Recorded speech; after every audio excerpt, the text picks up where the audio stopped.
Nareo daholo zany tena tsy misy hoe ininona eritreretina mihitsy, tsisy hoe raharaha, poariana. Madame Bertine. Madame Bertine. Taiza ninganiny Madame Bertine iny? Raha tsorina dia le madama avy amin'le Rafoza-Tsarontany. Nahataran'ny zareo mihitsy ny mahatonga an'le hoe fa maninona manao vehivavy dia maninona indriny manao lehilahy. Dia efa nataoko le reny fa ohatrany tsy mivoaka amin'ny feoko mihitsy le hoe mahareny an'le film dia andao rangahy andramo. Za nahita sary, nahita ny Mbalé moa zany tena fiantsoana anao Mbale. Zay no tena ahafantaran'olona anao? Sa hoe Dia alao tasoma amin'izay.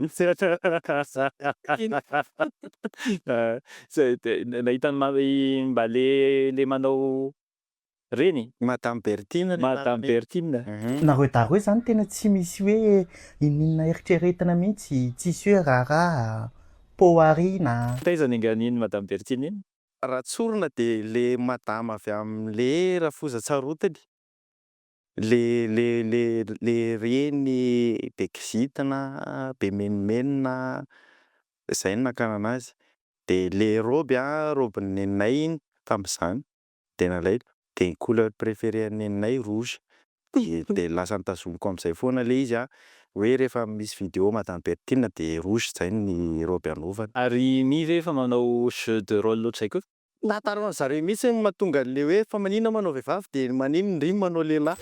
Ty daholo ry Charlotte fa mora be hoaniko loty arivo ariary.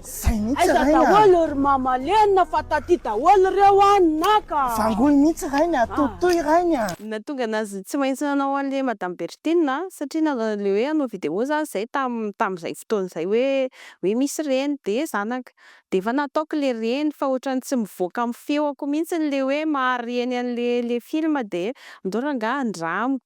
Dia izy no nanandrana azy dia aminazy le izy mety le reny dia aminahy le raim-pianakaviana no mety.